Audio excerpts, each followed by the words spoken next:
Hello, everyone, and welcome to another episode of Secrets for an Inspirational Life.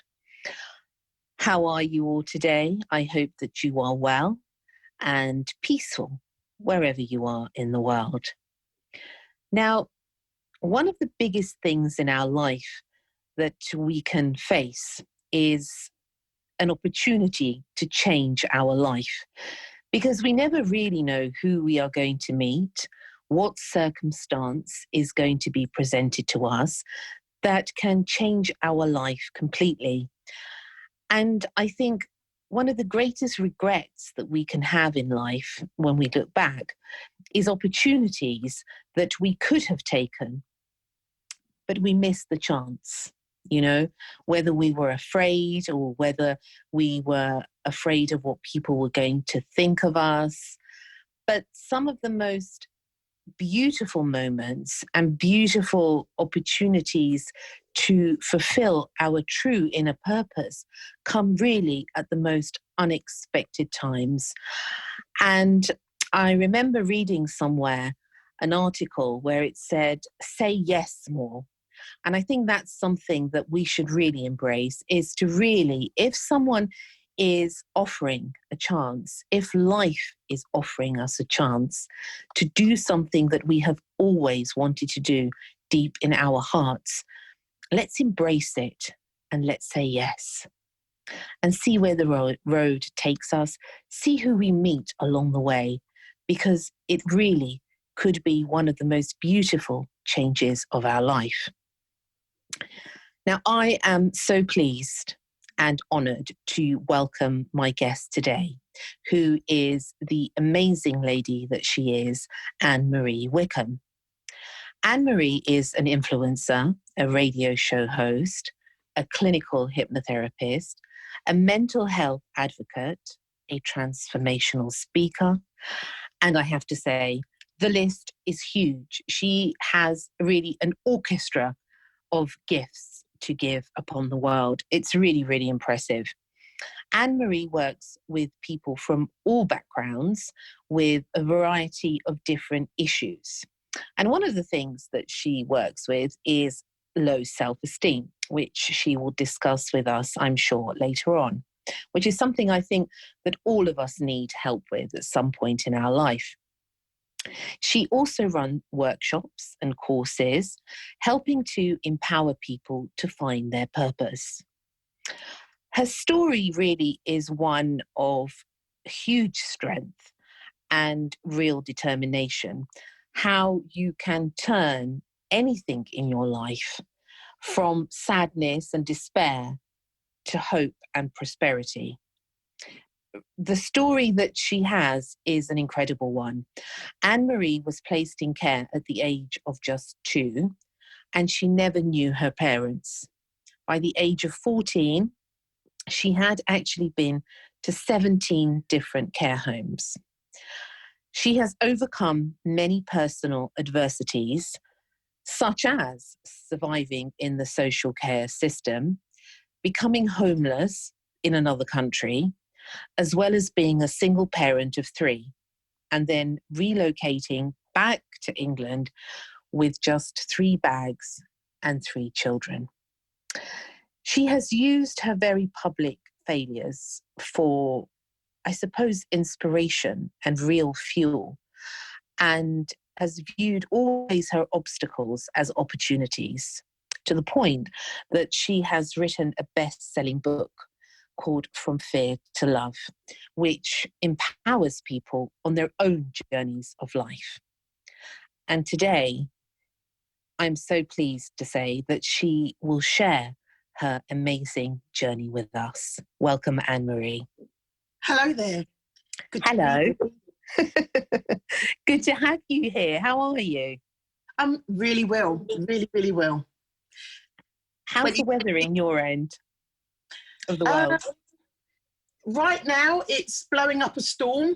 There is lots of dark clouds overhead, and I have 2 massive trees in my garden, so I'm watching the work begin of all the leaves falling off the trees, and that is a job that none of us like. So yeah, we've got a lot of work coming. Yes, there's always, you know what, I don't know if you've realised this, Anne Marie, but I always think it's like the beginning of autumn and all of a sudden the leaves are on the trees, and then you go in about a few days' time and one whole wind that's been sent of change changes everything, doesn't it? And all the leaves are gone. Yeah. And I always remember from my memories, it always gets really windy round about October time. So if there are any left hanging on or clinging for dear life, they are coming off October, because it seems that there's always a lot of winds in October, and probably for that reason. So it's all a cycle, isn't it? It's all a cycle of renewal for all of us. It's very true. And I always, try to remember something that I was fascinated as a child is that actually England, well, the United Kingdom, is surrounded by 4 seas. And I always think, oh, this must make us special, because we're surrounded by 4 seas and not everybody can come, and it's the funny things in life, that make it special, I think. Yeah. When we look at things with different eyes, our life can become different. Mm-hmm. Yeah. I am so happy, really. Thank you so much, Anne Marie, for coming on the show today, because your journey and your life is absolutely amazing. And I would love you to share that with us today. Tell us a little bit about where your story began. Well, there was a long time, really, I suppose from the age of 21, when I was told by a really, really good friend of mine, she did a tarot card reading for me, and she said, I don't know if I should really tell you this. And I said, well, you have to. And I said, as long as it's not bad news. And she said, it's not bad news. She said, but the best years of your life will be from 50 onwards. And I just thought, wow, I'm 21, and that's really a long time to wait. And I don't know if it was a self-fulfilling prophecy. Sometimes some people could say that's so, but what I realised was that I just spent all of those years up until the age of 50 surviving. I really did. And beyond that point, that's when I started to thrive. And for me, everybody has a turning. Well, we hope that everybody has a turning point, and that can go one way or the other. But for me, the turning point really was when I came back to England. And as you said, I came back with my 3 children, who were 3 and 4 and 16 at the time. I came back with 3, but one of them went back to Germany. It was a really difficult time. So my eldest, obviously, he had been taken to Germany at the age of 11. Didn't want to go, didn't want to leave all his friends, didn't want to live the life that he'd had here in England. So to take him to Germany, to relocate him, he has ADHD as well as myself. So it was really difficult for him to learn a new way of living. And then 5 years, 7 years later, to come back to England. So he actually, and not many people know this, because it's not something that you really want to share, but I will do, because I always believe that, when you speak your truth, it allows others to speak theirs. So at that time, because he didn't want to come home, he actually put himself into German care. And it was that I remember that day so clearly, because I had a really good friend who speaks German, and we were summoned to go to this office, social services office. I didn't really speak a lot of German, just enough to get by, to get food and stuff. And we were sitting in a meeting, me and my friend and him and these 2 social workers, and they were looking at me with such disgust. I didn't know what they were saying. I couldn't understand it. And my son, who had learned to speak German by then, was looking very sheepish. And I'm sitting there not knowing what's going on. Anyway, my friend said to me, you need to come outside. I need to ask you some questions. She said, do you know what they're saying in there? I said, no. And she said, your son has told them that you beat him, that you don't feed him, that he's not allowed to come home sometimes, and all these stories that he'd said. And obviously, being in care myself from the age of 2, this was like a nightmare for me. And I just burst into tears. I don't know how I managed that day. And obviously, he heard me, my son, in the other room, and came out, and he just stood there looking at me. And I said, why have you said those things? And he said, Mum, I did what I had to do, because otherwise, if I didn't say that, they wouldn't have taken me. They wouldn't have put me in care. So I had to say that. And I said, but why didn't you tell me first? And he said, because you would have talked me out of it. And I said, well, obviously I would have. And that was heartbreaking. So even though I brought him back because he wanted to help me to get back, he actually went back to England back to Germany 4 days later. And that's where he lived for the next 6 years. And that was so painful. So I was here with my 2 little ones. And yeah, it was really rough times. March the 26th, 2009, that happened. And he didn't want to come back to England with you? He didn't want to come back because it took so long for him to adjust to life out there. It's very hard for people who have neurological disorders, to break the pattern of comfort. How long were you out there for? We were there about 7 years. Yeah. That's 6 years. He went there when he was 11 and 16. Yeah, he went back there, yeah. But, obviously we have a fantastic relationship now. He took time out there to find himself and realised that actually, real life kicked in and he realised, doing this by myself without my mum is really painful. So he stayed out there as long as he could. And then he came back. And obviously he lives very close by now. I love all my children, each of them, incredibly. But that was a particularly hard time because it felt like 360, being in care myself and then him putting himself in care. I felt such a failure, honestly. I don't know how I picked myself up, but I did. I had 2 other children who were only 3 and 4 to give a new life to. So I didn't really have time to stand still. And I think that's been a running theme throughout my life because there's been so much adversity. Haven't really had time to stand still and go, oh my gosh, poor me, woe is me, because you just have to get on with it.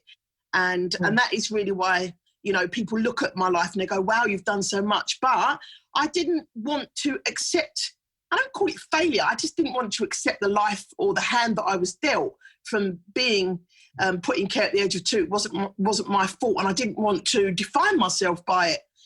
And I just thought, no, I want more out of life. There was always a burning desire within me to see how much I could achieve and how much, to be the best person that I could be. And I know that's a cliche now, but it really was what I wanted for myself. And also I really was aware that I didn't have any backup, no parents, no aunties, no uncles. So I was the guiding light for my children. And I always say this to my clients: if you can't do it for yourself, do it for your children, because they are going to look to you for how they deal with life. And if you give up, that's exactly what you're going to teach them to do.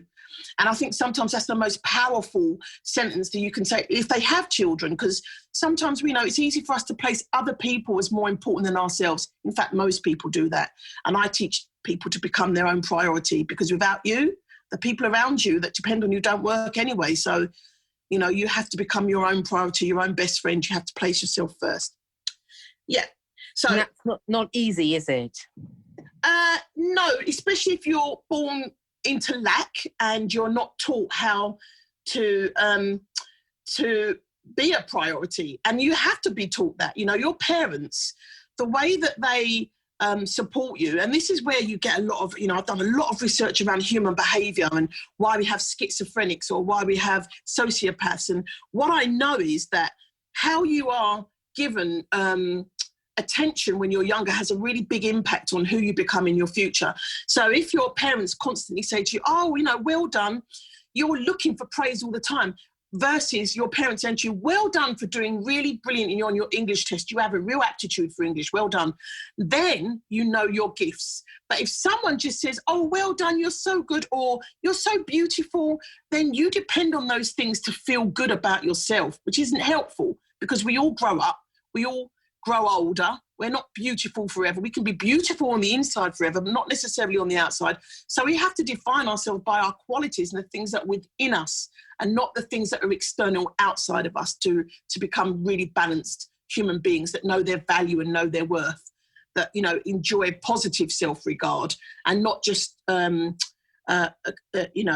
just praise for the sake of praise. It doesn't work. And I've been a nursery manager for many years, and I've seen lots of children that really only come alive when they're getting praise, because that's all they've been accustomed and attuned to.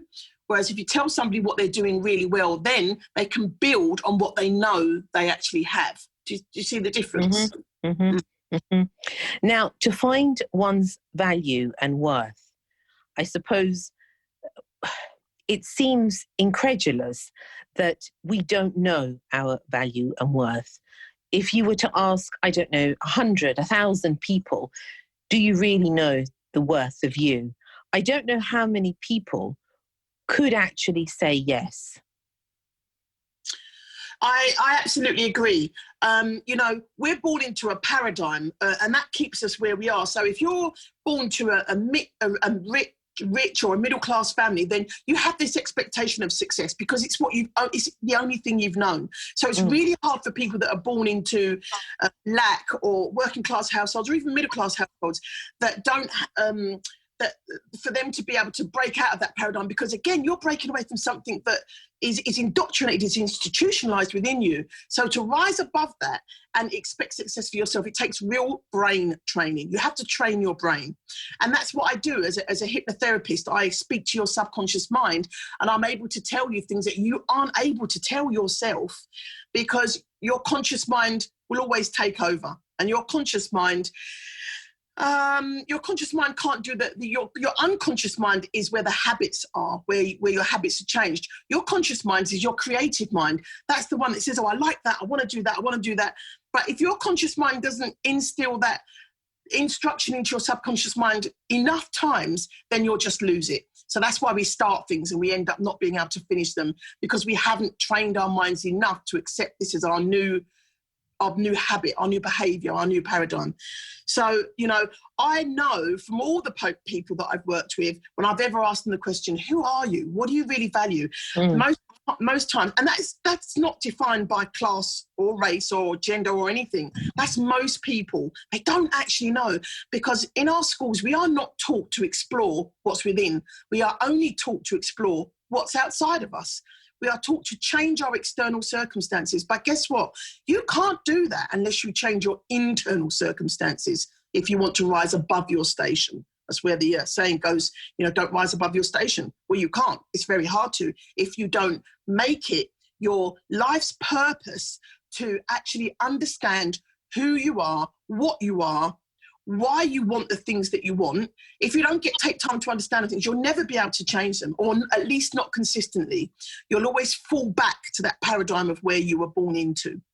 It's a tough journey. It's a tough journey. And I don't think people take it seriously enough.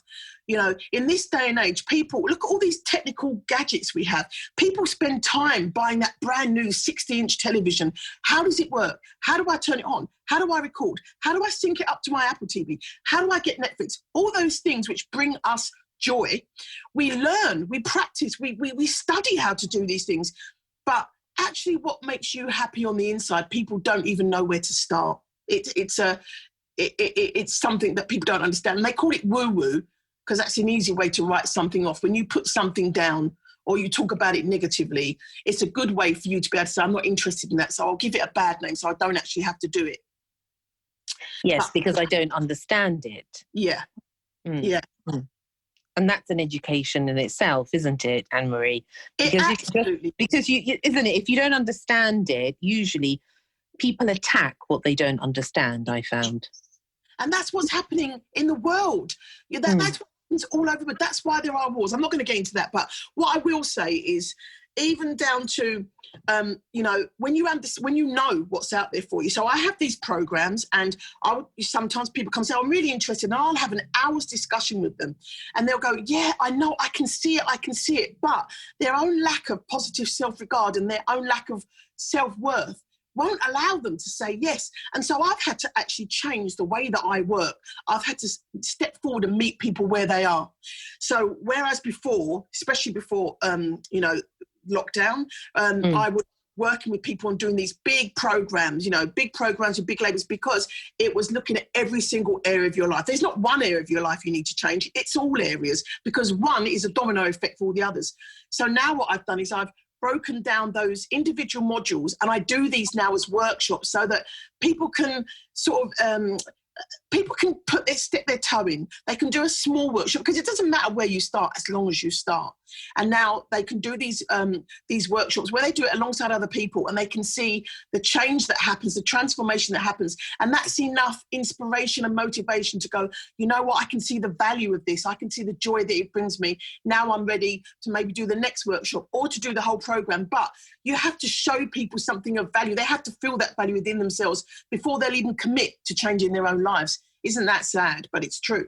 It's true. It is. It is true. It is true. And there's no point even sometimes when you're trying to encourage someone, whoever that may be, whether, family, friends, colleagues, whoever it is, unless they get it, in inverted commas, unless they get it, unless they see their value, they will never have the ability to know what value they can bring to somebody else. Well, you know what? This is a really hot topic for me, because the values and beliefs, there is a workshop that I do for values and beliefs. And I can tell you now, so just recently I've gone vegan, okay? Mm-hmm. And the reason why I went vegan, I'm really honest here, I would love to tell you that it's because of the animals that get slaughtered. There is a bit of that, but it wasn't enough to make me vegan. I'm sorry to say that it wasn't enough. But what was enough is I watched a couple of programs, it's particularly about what the health and the way one industry feeds the other industry, so the pharmaceutical companies. I don't want to go into the politics of it too much, but what I learned was there is a whole different machine going on behind the food that we eat. And when I learned that, my biggest value is injustice, right? That's why I'm a mental health advocate. That's why I work with people, because I want to champion you, even if you can't champion yourself, until the point of where you feel strong enough and you can step in and take over. I will be your champion. And so when I read that about injustice and the way that people are actually killing themselves with the food that they eat, that was enough. I was like, no, that's it. I'm vegan. I'm not lining the pockets of these industries that are just actually not there to support and help us. And that's the thing with people. They have to find the value within them. So, for instance, one of my ladies that I did hypnotherapy with, she was a foster carer, and she wasn't able to lose weight for herself. When I actually put it to her under hypnosis, the local council have given you this massive responsibility to nurture the life of this young person that's coming to your world, that is looking to you to learn how to be in this world and to learn how to eat properly, to look after their body. That was the point that it changed for her, because I tapped into her value, and her value was caring for other people more than it was caring for herself. She couldn't do it for herself. But when she felt that sense of responsibility for somebody else, she managed to lose 3 stone in weight, and is still at that weight, because she found the value of what it was for her. And everybody's individual, Yes. And what do you think, Anne Marie, about the value of ourselves? What do you think is the key secret, I suppose, the secret key where we can unlock that power within us? The secret key to overcoming your power is to overcome your fear, because beyond your fears is you. That's the truth. That is as simple as that. Beyond the fear is you. And in these current times of uncertainty, and there's so much fear around now. I have so many clients that have anxiety, that are developing phobias of going out, and all these different things that people are. But these are fears because people are scared to even investigate, because they have a fear of what they might find. So they don't, it's, the ostrich burying their head in the sand. And so I hold their hand and I walk with them and I say, look, it's not as bad as you think it is. I'm going to draw back the curtain. I'm going to hold your hand all the way. And when you feel strong enough, then you can venture forward. And when I show them, everybody that I've worked with go, I can't believe that I lived like that for so long. I can't believe I lived like that for so long. And it really is, it's almost you become their mother or father figure, and you have to tell them it's safe. Don't be worried. Don't be scared. It's safe to go beyond what you know, because beyond your greatest fears are your greatest joys. And if you live a life, I always used to think when I was younger, why can't I just be in the middle like everybody else? I was either really happy or really sad. I was never in the middle.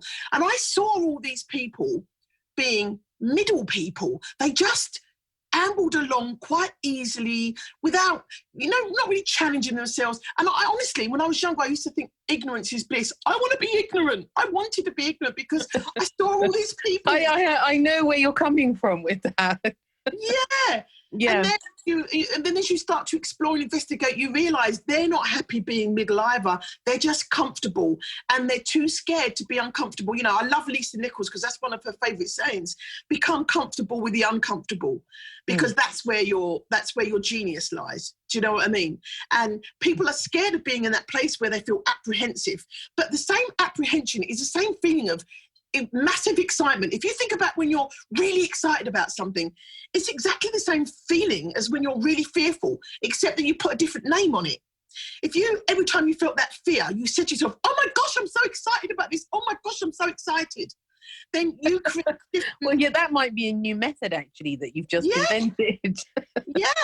Well, because when you say to yourself, I'm so excited, then your brain goes to that excitement pathway. All the things that you've done that excites you, there are neuron pathways that go directly to those three, and you experience the same feeling again. So if you're in fear and you say, oh my gosh, I'm so excited about this, I'm so excited about this. Well, how am I going to do this to the best of my ability? Then you're going to create those neuron pathways back to excitement and happiness and not to fear. Because where your fear is, you've had so many fears, you've got a really big pot of fear that neuro pathway can go back to. And every time you go back to it, you strengthen that pathway. So that pathway becomes really strong, a strong sense of fear. But you want a strong sense of excitement. So you need to rename the way that you're looking at most things. Reframing and renaming is an awesome way to get beyond your current fears, really. And how did you do it? Because I know that you are a mental health advocate for ADHD. And I know from our conversations that it's something that you would like to talk about. Tell us a little bit about that. Well, I didn't know I had ADHD, to be honest. Back in the day when I was younger, I was just a naughty child. And that's all how I always thought of myself, as being naughty. In fact, it was my naughtiness that got me sent away from all of those different children's homes, because nobody understood or knew what was wrong with me. They just thought, oh, she didn't care and she's a really bad child. So I really, and obviously then when my own son had ADHD as well, that's when I realised what I'd actually had, because I didn't have a problem with him at all. And the schools obviously did. And I was like, well, I can cope with him, so I don't understand what your issue is. They said, well, he does this and he does that. And I was like, yes, so? And they went, well, it's just not acceptable. And I said, well, then I don't understand what I need to do, because I don't have an issue with this. Anyway, they said you should go and get him tested. And I did. And you have to answer millions of questions. And all of those questions, as he was saying yes, I was thinking, yeah, me too. And so, I realised I had ADHD. And then, because it got me into so much trouble, I had a really challenging life. I used to get into a lot of trouble as an adult with all different kinds of things. The thing we can imagine, if you've been in care, you get exposed to a lot of things, of drugs and different things. I just got involved in a lot of things that the naughty people did, because I felt I was naughty, so I wanted to hang with the naughty kids that understood me. And the naughty people. Tell us oh dear, I know a lot of naughty people, actually. I have to say, then most people that I know, I think we're all naughty in some people's eyes. I think they'll label us. And this is the thing, isn't it, about being labelled. Yeah. To be something in order to put you in a box, as we were saying before, to put you in a box, to label you, because once you have an identity in that person's view, then it's easier for them, but it's not really easier. So just tell us a little bit, and for the listeners out there, Anne Marie, describe what is ADHD and what are the symptoms and what are the sort of behaviour traits? Oh, I love this question, because I found an article the other day and it just really summed it up. So you might know somebody that's really consistently late. They might forget things. They might do really erratic things that you think, oh, God, she's crazy. Things like they don't tend to book appointments with you in the future. They'll turn up at your door unexpectedly, but they won't really say to you, oh, I'll meet you in a month's time and put your... Or if they do, they'll probably forget, they'll be late, or they'll break that appointment. appointment, because we have, as people with ADHD, and I'm only identifying myself with it because of the positive traits that I see, a tendency to live in the moment. And Eckhart Tolle says live in the moment. We go, yeah, we do, but we get told off for it. But anyway, it's living in the moment. It's being absolutely present. I don't wear a watch because it was pointless on my wrist. I just don't look at them. And I tend to just turn up at the time, and mostly I'm on time, which is a blessing. But it stands for attention deficit hyperactivity disorder. That's what it stands for. But someone quoted back to me, no, it stands for a direct route to higher dimensions. And I love that. And that's what I like that. Yeah, definitely. I've obviously also been diagnosed with bipolar tendencies, and it's all the same. It's about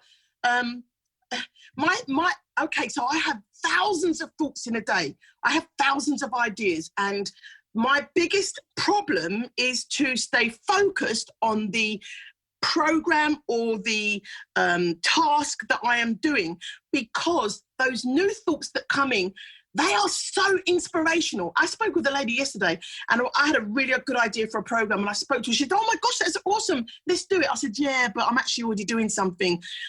So I can't stop myself. These ideas, yeah, it is a direct line to higher dimensions, because that's what happens all the time. For instance, when I was younger, I know I was going to share something then, but yeah, see, my filter's not very good. Oh, dear. Just share whatever you want to share, because you know what? We need these higher dimensions. So share with us some of your higher dimensions. I've never said this before. And, you know, I feel, you know, when I was younger, now there aren't many, no, I'm not going to judge. I'm not making assumptions here. When I was younger, took drugs, right? That was me. And cocaine as a drug, for most people, they would take that to get, to feel bold, to feel brave, to feel special, to feel unique. That's one of the ways. It's not the way. I think it's the worst way, but that's one of the reasons why people take it. For me, cocaine calms me down. It makes me very focused. It makes me very aligned, which is not great, because I would like to feel like that all the time, but I don't want to take cocaine to do that. And other people would think, well, that's the opposite of what it does for me. So the way that my brain works, it mostly works opposite to the way other people's brain works. That's why I like to do challenging, exciting things. And other people will say, oh gosh, why do you want to do that? And I go, yeah, it's fun. I love the adrenaline rush of new things. And that's why I get sidetracked by different opportunities, because it's new. It's a challenge. Yeah, there is that's the really active side of it. But the downside of that is what goes up must come down. And as high as you get, and I'm talking about without drugs, you know, without ADHD, you can get really high where you can just do crazy things. But the opposite of that is you drop very deep, and you can be very, very low, very depressed. I used to self-harm when I was young, because I just felt so down on myself. I didn't want to be here. And I think when I came back from Germany, one of the pivotal moments for me when my big son came back was I was struggling so much, even though I'd studied for a BA honours in child development. I've got qualifications coming out of my ears. I've got so many. But so people look at you and think, she's amazing. She does all these amazing things. They don't understand that there comes a downside with it. And my mind, when I came back, was so down, I couldn't focus, that I actually was diagnosed with bipolar, and I had to take antipsychotic drugs, which I did for about 6 weeks, because I knew I couldn't manage myself. And the reason how I knew that is because when we drove to the doctors, me and my son, I came out after speaking to them, and in that moment, I honestly sat there and I just wanted to drive straight into the wall in front of me. And I told my son, I said, son, I cannot drive this car, because I just want to drive straight through that wall. And he looked at me, and he was what, 21 then, and he looked so sad, and he knew exactly how I felt, because he has ADHD as well. And he goes, Mum, I'm going to drive. And he drove me home that day. And that was the worst. I think that's the lowest that I've ever got. And after that, literally after that, pretty much I took those drugs, and I thought, no, I have to save myself.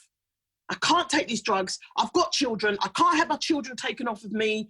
I've got to do this myself. And from that moment, I started listening to Les Brown, motivational CDs. I started going out walking. I started going and just really being in nature and observing how nature does it. And I just created this new reality for me that I believed where I was going to go. And I was in a terrible situation in my environment, in my home life and everything. And it was terrible. But I just used to imagine myself beyond this time. That's what I did. I imagined myself beyond this time. I imagined myself having this new house. I imagined myself being a life coach. I imagined this new persona who I was going to be. And that's what I just used that as a guide. And that's who I am today. That was the journey. That was the turning point. Yeah, it was profound. And how is it that, I mean, is it manageable, the ADHD? Do you have to take drugs for it, or can you use other methods? Well, I don't take any drugs because the downside of drugs for ADHD is they just robs your personality. No. Okay, for anybody out there that's listening that has ADHD or bipolar disorder, if that's the way you are coping now, if that's what you need to do, then you need to do that. No one else can tell you anything else. I just want to say that for starters, because not everybody is me. You are you, and you know what you need. No one else knows better than you what you need, right? You just need to know that. For me, I knew what I needed was to be in control of my life, because I don't have parents. I don't have any, aunties or uncles. So there's only me. So it was very important for me that I was in control of my mind to look after my children. And at the point of where I knew I couldn't, then I did take those antipsychotic drugs for about 6 weeks. But then I made a pact with myself. And that's when I learned hypnotherapy. So that's one of the ways that I use to balance my behavior, because obviously I get really excitable. But when I'm doing hypnotherapy, everything just comes down, as you can hear with my voice now, just the words.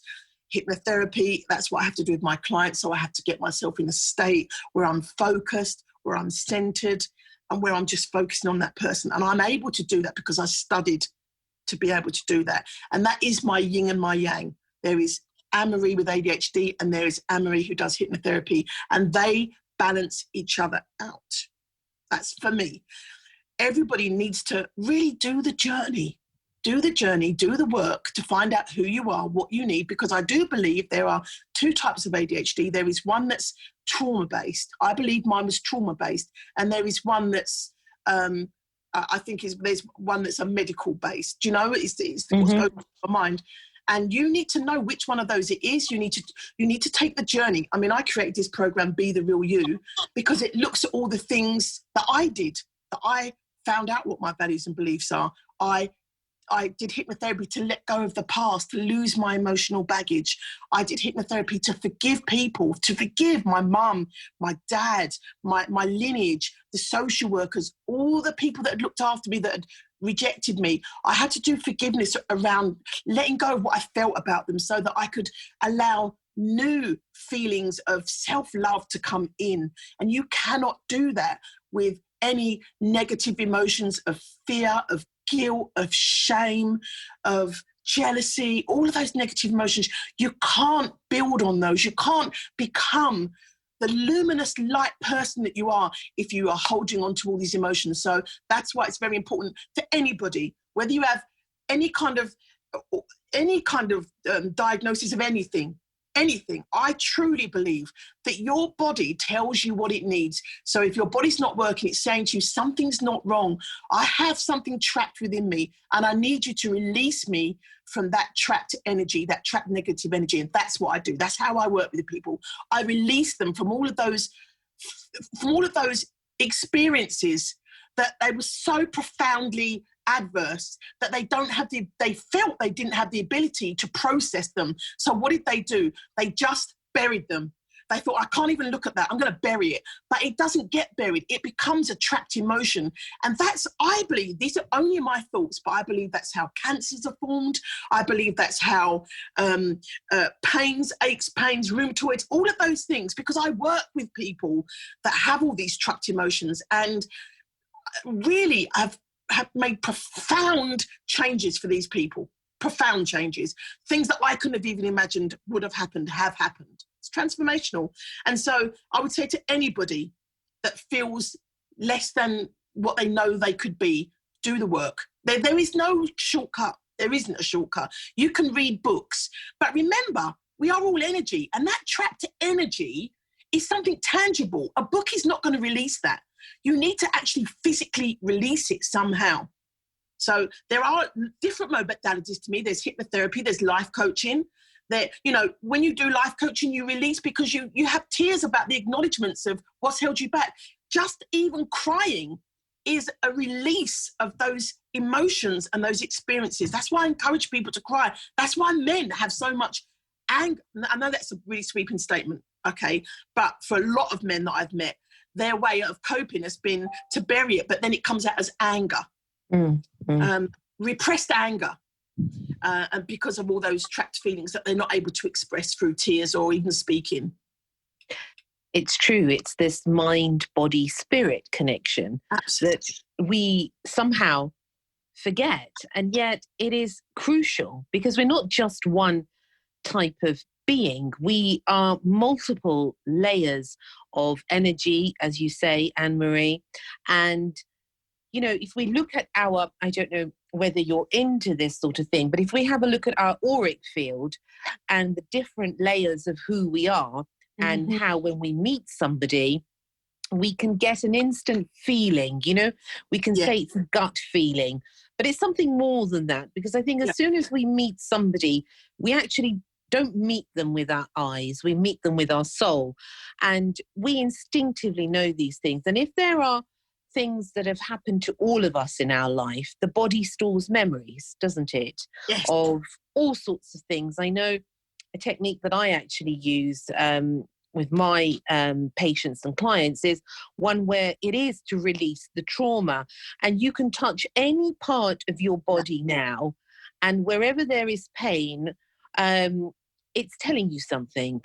It's something that you haven't dealt with. And I remember once I had a session with a lady, and she was crying, and crying, I totally agree with you, is one of the most cleansing things that we can do.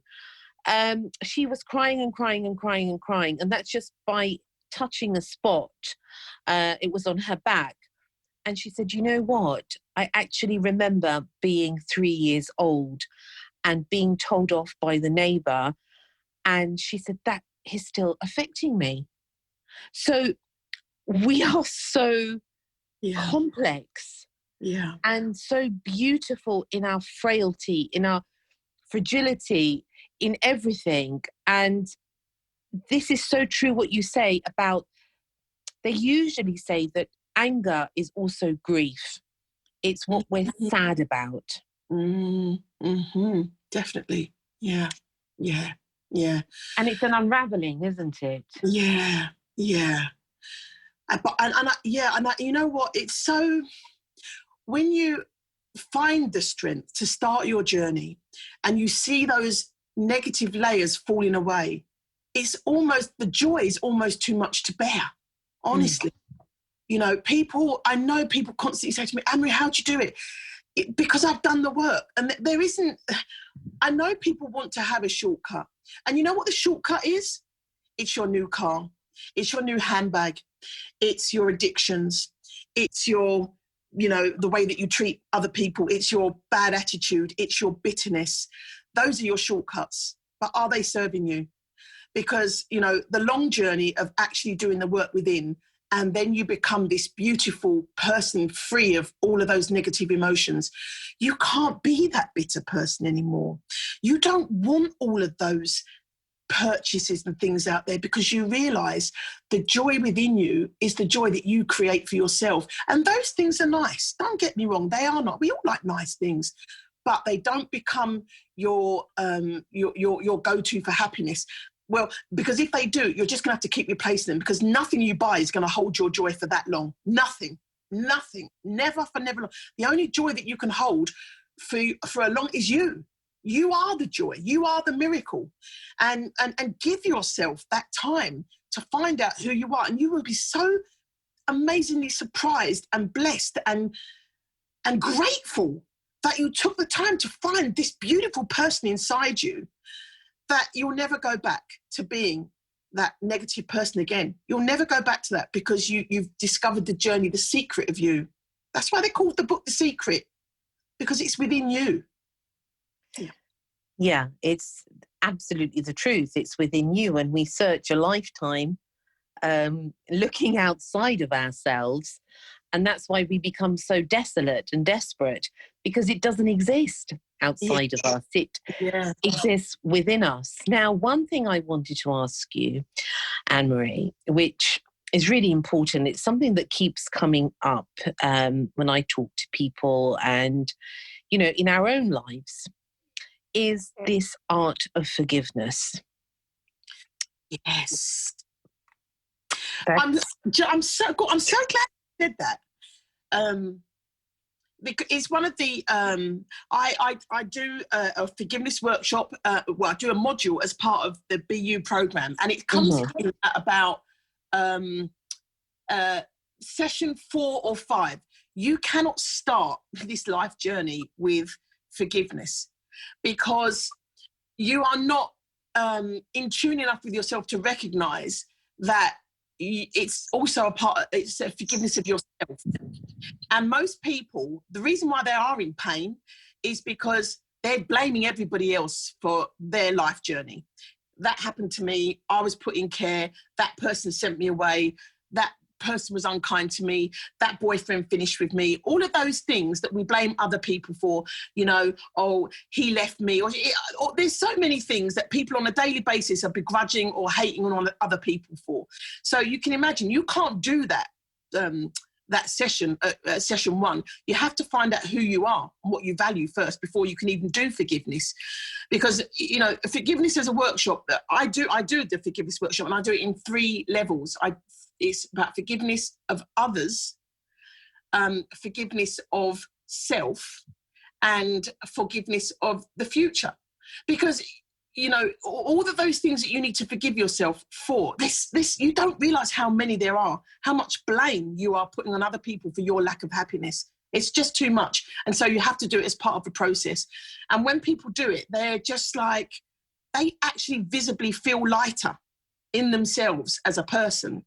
And it just opens the doorway for so many opportunities. And what you'll find when you do that forgiveness is you'll find within a short time of you forgiving all those people that you might get a phone call, or you might get a text from somebody who you've forgiven, because they feel that energy. It is energy, and that releasing of energy, when you release them yourself, you release them too. So you allow them to come back to you. And many people have said to me, oh gosh, and I forgave that person, and guess what? I haven't spoken to them for 4 years, and they sent me a text.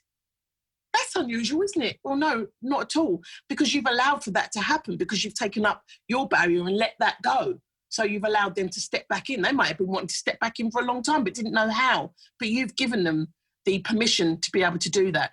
So yeah, forgiveness is it's another one. It's transformational. All of these sessions, they're just transformational by themselves, but they're a layering journey, as you said, with the auric fields that you can see. Those layers are all attributed to something, aren't they? And as you lose those negative layers, then your aura becomes clearer and cleaner. And I don't know, possibly becomes one colour because you've let so much go. Do you know what I mean? And I don't know. Yeah, I mean, I'm no expert in the auric fields, I have to say. But from things I've read and from people I've met, and, you know, as you know, we meet so many amazing people along this journey of life.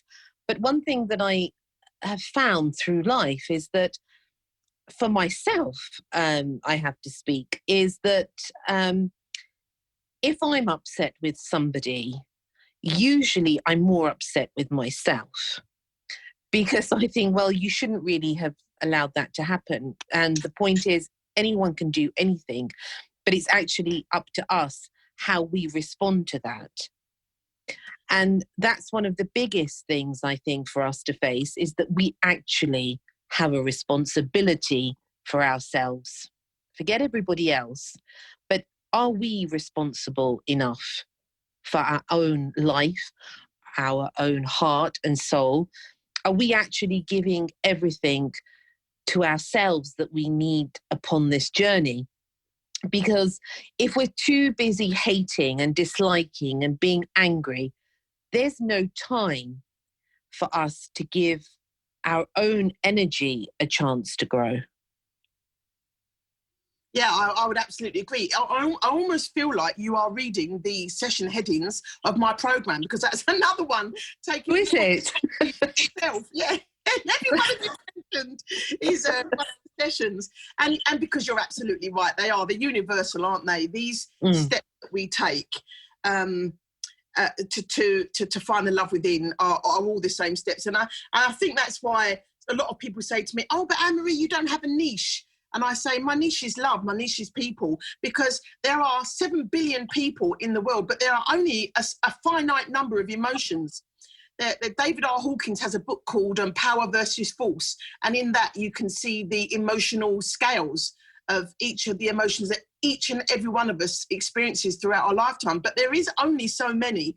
So when you talk about a niche, people are the niche. They are all different, but they all experience the same emotion. And it's about identifying what those emotions are and applying the right methodology to allow those people to break through the limiting belief they have around those emotions. But yeah, responsibility is a huge one.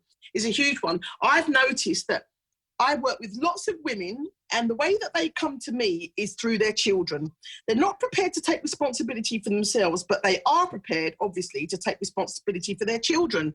I think they come and I think it's almost like a guiding intuition. They come to me, they bring their children, they see the amazing things that I do with their children, and they say, "Oh, do you know what? I'd love to work with you." And I know they're going to say it, because children are only a product of their environment. You know, and children have very limited environments: school, friends, home, pretty much, maybe a few clubs and whatever, but they spend the majority of their time with their parents. So if you're bringing a child to me that's got a fear, a phobia, anxiety, or anything like that, it's always going to reflect back to the way that they've seen a caregiver respond in a similar situation. And that's hard to hear. For a lot of parents, that is hard to hear. But the really brave ones will say, yeah, they'll come to me first. And I love that. I really, really love that, because what is the point in healing the child to send them back into the same environment where they created that fear in the first place? It's not going to make any difference. Or it will for a while, or it will cause animosity between child and parent, because this child has this newfound sense of confidence and the parent is still in that lack space or scared or fearful place. And don't do that, Johnny, don't do that. And this child's now got this new exuberance. No, I want to experience it all. But the parent is still holding them back unless the parent does the work as well. Yes, because otherwise it's like putting a rose amongst weeds, and nurturing that flower and then putting it back amongst the weeds again. It can't survive. Absolutely. Yeah. It's difficult. Now, I know that you especially, have so many reasons that you could be angry about, from your childhood. But how did you really get over that, forgive, and come to live this life, Anne Marie, that is serving others? Lovely, lovely question. You know what? It's so amazing. I actually have a really lovely friend called Jano, right? And he's a 6'3" man, big and muscly. And I know to a lot of people, he's probably very intimidating. What I've noticed about myself is I'm attracting these people that give me lessons to learn. And so when I met him, I've not known him that long, but when I met him, I was like, oh my gosh, because I grew up around a lot of women, not really, I didn't have any strong male role models. So I was very scared of men for a long time, scared of love for a long time. So, I sent this guy a text. I sent Jano a text this morning, and I said to him, I just want to say thank you for being in my life, Jano. You have come to me as a blessing. And sometimes, please forgive me if I'm offending you, but I can imagine to some feel quite intimidating. But every time I think about the fear that you instill in me, I just give it love. Now, that was quite a brave thing to send to a 6'3" man who you've only kind of met 3 times. I know that's brave. And he could have said, what are you talking about, you weirdo? He could have said anything, couldn't he? Because that's quite a profound thing to say to somebody, isn't it? Yes. I wanted to tell you that I'm just constantly loving you to get over my own fears. Oh, I feel emotional about that because, and you know, Oh, he sent oh. me a text back and he said, thank you for such a beautiful message. And what I realised in that moment is when I'm able to be brave and love, I allow others to be brave and love. Because I know that he has had a very turbulent past, this man. And I know the reasons why he comes across as being quite intimidating. But just with that disarming message of love, that's how I have overcome everything in my life. I don't know why or how this huge love is inside of me. I don't know where it comes from. It was never given to me. I wasn't told. I didn't hear the words "I love you" until I was 24. And I heard them from my son. So I never heard the words "I love you." So it was really difficult for me to know how to love. I didn't know how to learn to love. And then somehow when I forgave myself and I started doing all the work, this huge love inside of me just expanded, and it deflects everything. It deflects criticism. It deflects nastiness. It deflects everything. It's so big inside me that it's almost like I've got this Teflon aura around me that is made up of love. And I just don't have that fear of anything anymore. I don't have fear of rejection. I don't have fear of criticism. All the normal things that hold people back, that limit people's lives, that stop them from being brave and courageous and having a magnificently experiential life. All the things that stop, I don't have those fears anymore. Because I taught my brain how to respond in a positive way to everything. I taught my brain how to respond to adversity and see it as a challenge or an opportunity to grow. Yeah, it's taken time. It has.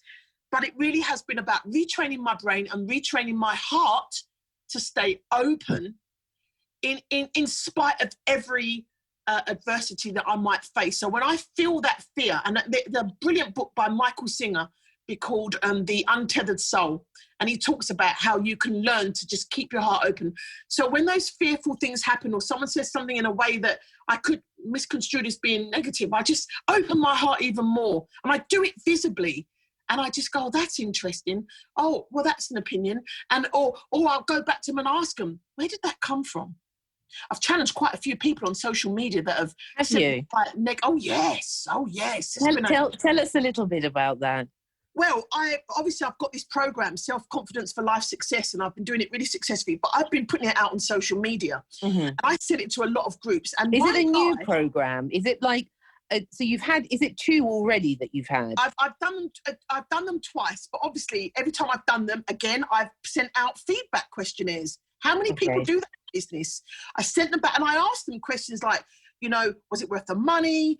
What was your light bulb moments? How has it helped you to change your life? What have you taken forward? I ask all these questions. So every time I ask the questions, then I feed that back into the newer program. So this one is just fantastic.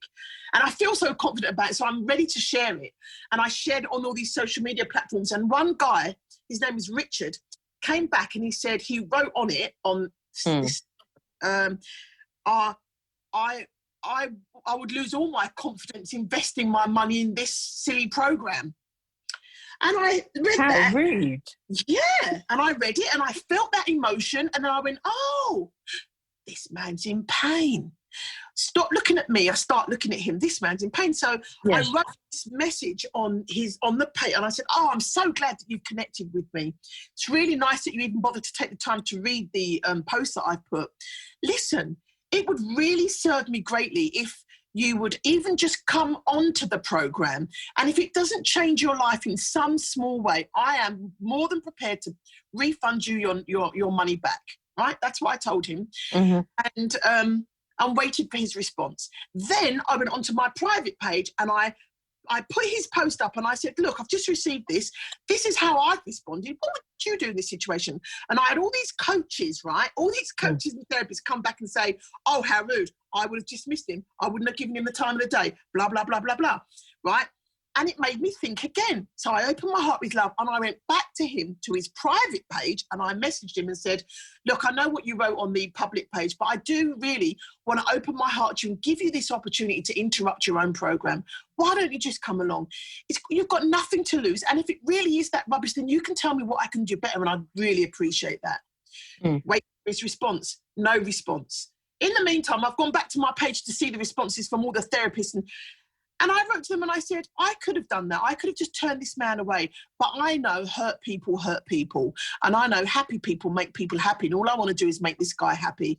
So to have ignored him would have totally been in opposition to me saying I'm self-confident, right? A self-confident person doesn't ignore criticism. They embrace it and they turn it into something really good. And so that was a message inside a message, because all these therapists were like, wow, didn't think about that. You're absolutely right. So I was able to transform their way of thinking in terms of the criticism response. And then I went back to him 3 days later. He said, no, thanks. I'd rather keep my money in my pocket. That's all he wrote. And I said, I respect your view.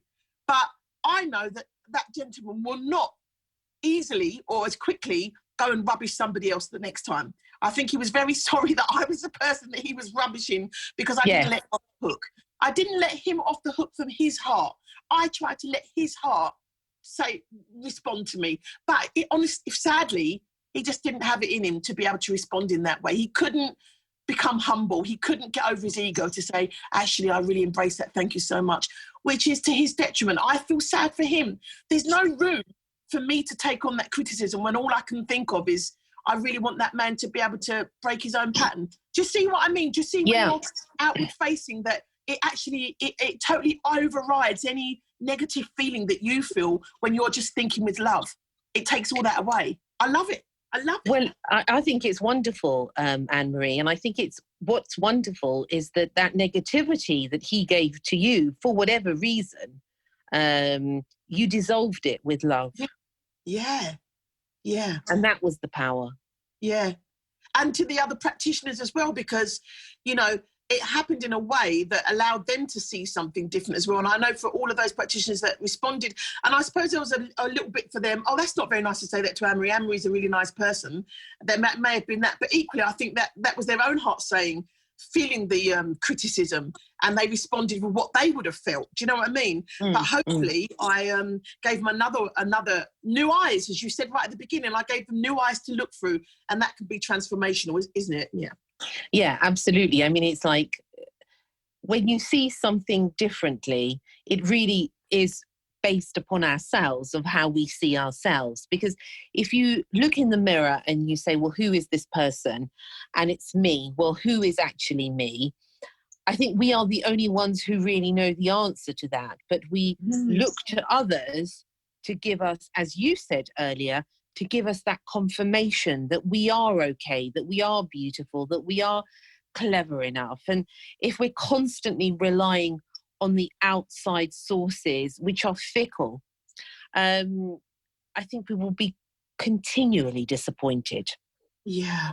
And I think during this current time of this confabulation, of everything being upside down, of nothing being predictable anymore right now, I think people are in a lot of fear, and their self-confidence is, because they're not able to do the things the way that they used to do. Their relationships, everything's changed.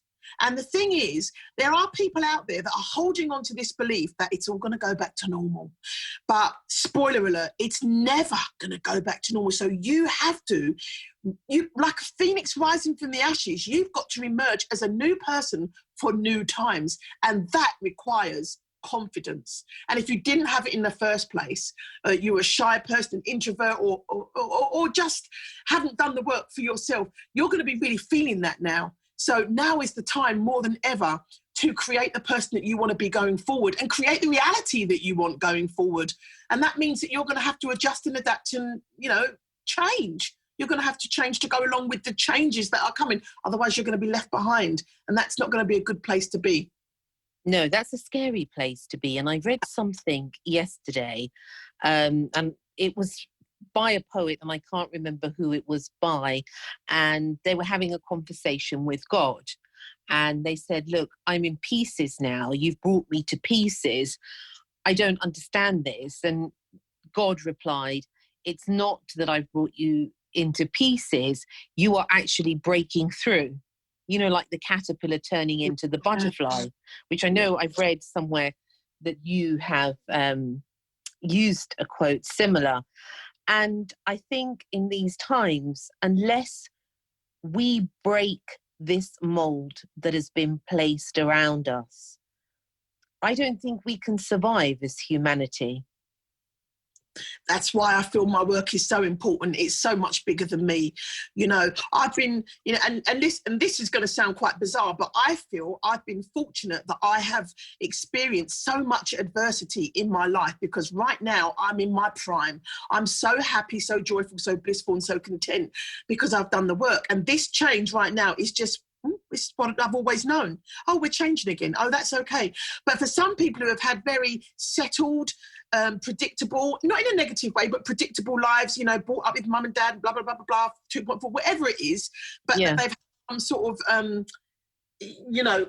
comfort in knowing what's going to be going on. It's more difficult for them. In fact, the people that have had more settled and comfortable lives are probably the ones that are struggling the most right now, because they haven't had the opportunity to deal with adversity in the way that we are being forced to deal with adversity right now. So those that I suppose are the people that I'm really talking to, because this is all alien. It doesn't matter how much money you've got right now, you're still going through the same experience as somebody who's got no money. This is not, it's not pinpointing certain people. This is global. This is every single human being on this planet is experiencing this change right now. That's huge. And as you've said, if people don't move through the time, and if they don't start thinking about how they are going to show up for the new paradigm that we have, the global paradigm that we have, it's going to be a scary place for a lot of people. So now is the time. If you've never, ever thought about it before, if you've been drifting along quite happily because life has been drifting along and it's all been quite easy for you, and you're struggling now, it's okay. You're not the only one. You're not on your own. But there are people, and probably the people that have, overcome their adversities, that do this kind of work, are in a position to be able to help you now. Whereas before, life coaching was a bit woo-woo.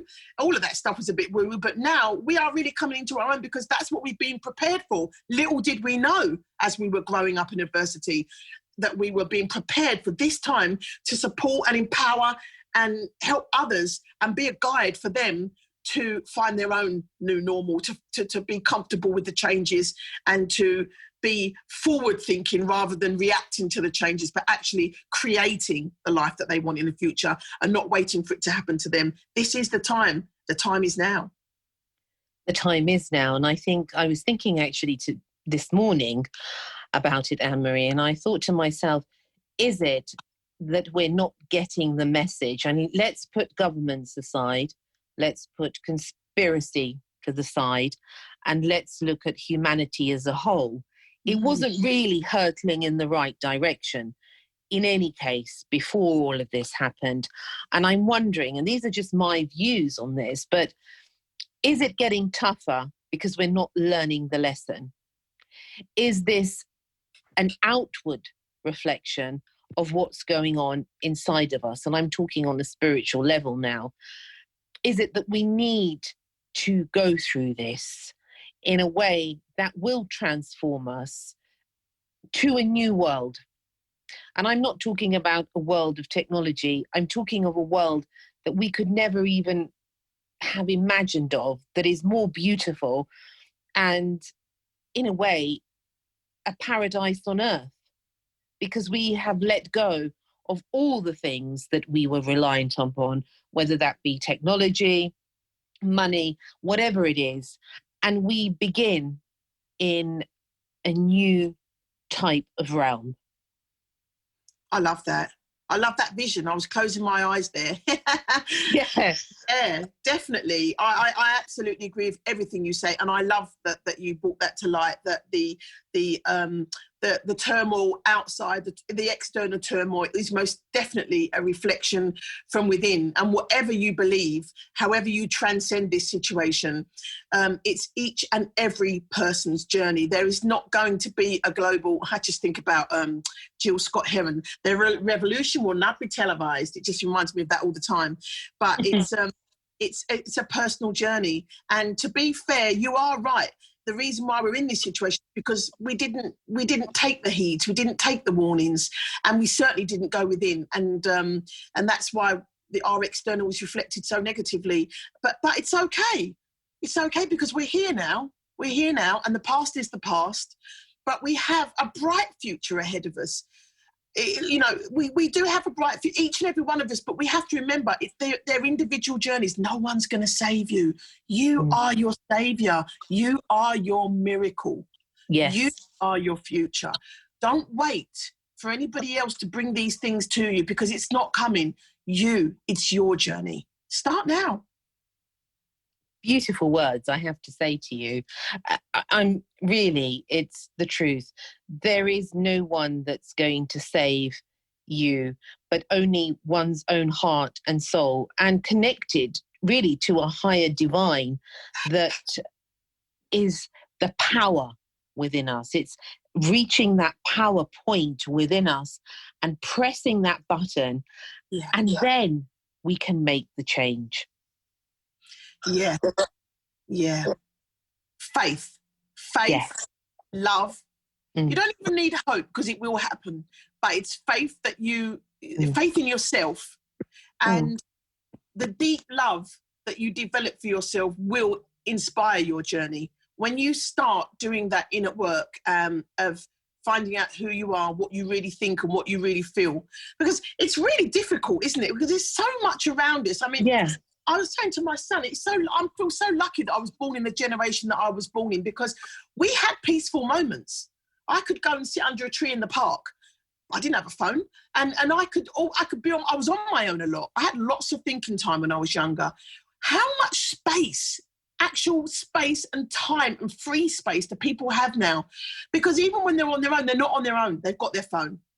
People go into a waiting room and have to wait for something, and they're on their phone. You know, whereas before you'd have a conversation with somebody because there was nothing else to do, people just won't bother to go on their phone. We were becoming isolated and divided before this all happened. And we are even more so now. So yes, connection is key. Connection is absolutely key. But connection with yourself, you know, start there. Before you get on your phone in the mornings and check your whatever, your WhatsApp or whatever, check in with yourself. How am I doing? How am I feeling?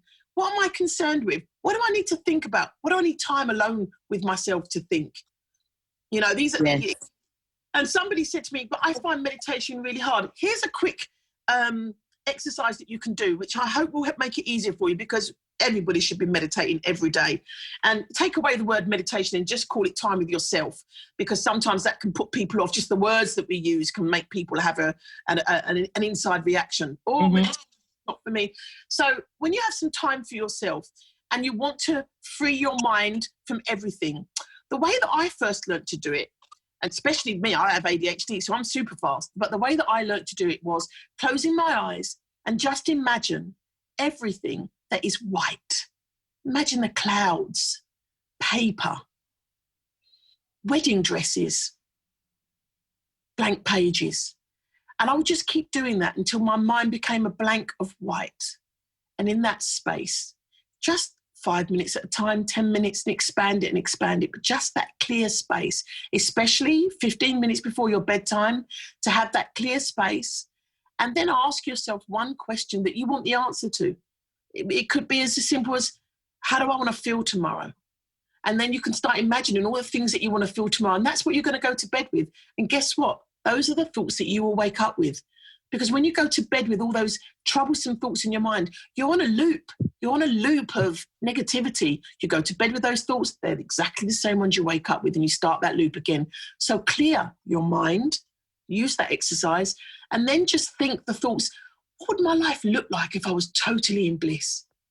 Go to sleep with those kind of thoughts, and you will start empowering yourself and reconnecting with who you really are.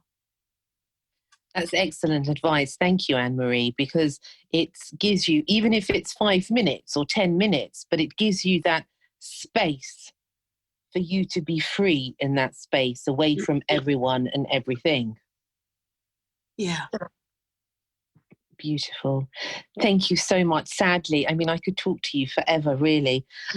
So many things I would love to ask you. And because I know you also, before we go, you do a well-being radio, don't you?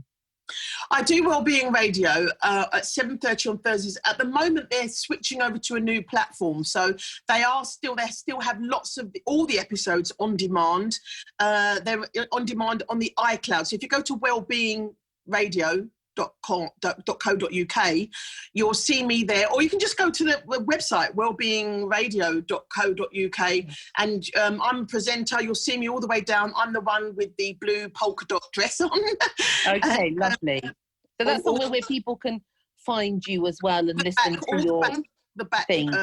Sessions are there, yeah. Excellent. And if people want to contact you, Anne Marie, where can they do that? They can contact me at essex-hypnotherapist.com. That's in the middle of a makeover as well. So it's a bit wordy at the moment, but you can find me there.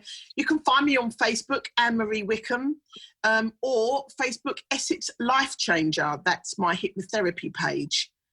Okay, and are you happy for people to contact you? Yeah, you can contact me there. On my website, it has a contact page on there, and it has all of my programs on there. Do you know what? I think it's even got my phone number there. If you go to Essex Life Changer, you can get me on Messenger. You can connect with me by Messenger. Just leave a personal message for me. Yeah, those places. But Anne Marie Wickham, I'm happy for you to come through to my personal profile because, you know, I'm the same person wherever I am. I don't have secrets. So you can contact me there as well. I know people are pressured about keeping. And your book, tell us about your book quickly. Where can people find that? On Amazon. On Amazon, From Fear to Love, Anne Marie Wickham. Yeah, you'll find it there. Okay, wonderful, wonderful. And I always ask my guests this at the end of the show, Anne Marie, a little bit of advice in a paragraph about hope and love that has helped you in your life to survive, that hopefully can help the listeners. Love for yourself is the biggest journey you will ever take and the biggest priority in your life. And that's one thing I always teach my clients after every session. Who's the most important person in your world? And they say, me. And it starts off being very uncomfortable. And mostly they'll say, my children, my husband, my wife. But I teach them that they can't be that important to you unless you are important to you, because without you there is no them. So that's the most important message I can give you, is start your journey of self-love, get to know who you are, spend time, energy, effort and patience with yourself, and just, you know, reconnect with yourself, become your own best friend, become your own hero, and keep your heart open. Just keep your heart open. It will take practice, first of all, when you get those criticisms, but just open. And there's the question that you ask, how can I deal with this situation with love? What love can I put into this situation? How can I approach this situation with a loving heart? Love is key. Love is everything. Love is everything. And that's the biggest piece of advice I can give you. Tune in to yourself and your own self-love, and your life will change in a way that you can't even imagine now. But you have to start with you. Wow. Beautiful. Love is everything. I love that. That could be a new book, couldn't it? Love is everything. I'm sure there's millions of titles because it's not a secret. People know it now. I love it. I love it. I love it. Thank you so much, Anne Marie, for coming today. It's been a real pleasure. Really. I'm humbled, Mimi. Honestly, I've had a lovely time. It's been a pleasure having a conversation with you and feeling your light heart, because, you know, when you do a really reconnected your heart, you can feel other people's connected hearts as well. It's beautiful. So, you know, that co-creativity, that wonderful time that we spend together, it's just a blessing. Thank you so much. You're very welcome, and come again and let us know how your course goes, the new course that you're running, and tell us more about your jewels of wisdom that you have. I would love to have you back on again. Thank you. I will appreciate that invitation, and I definitely will come back. Thank you so much. All right, then we'll take care and have a lovely day, what's left of it. Yeah, it's my daughter's birthday today, so I'm off to make a cake. Oh, happy birthday. Yeah. Oh, enjoy Sweet the 16. day. Yeah, thank you. Oh, wow. Sweet 16. Yeah. Enjoy, and look after yourself. Stay blessed. Okay, bye. Bye-bye. Bye. Anne Marie Wickham, what an extraordinary lady with an absolutely extraordinary story. And it just goes to show it doesn't matter what our life circumstance, we still have the power to dream and to make something of our life that brings us peace and success. Thank you so much for joining me today. And until next time, take care and lots of love. Thank you for listening to Secrets for an Inspirational Life, brought to you by your host, Mimi Novic. Please remember to subscribe to the podcast and see you in the next episode. For more information about Mimi Novic and her books, music, and inspirational work, take a look at her website, www.miminovic.co.uk.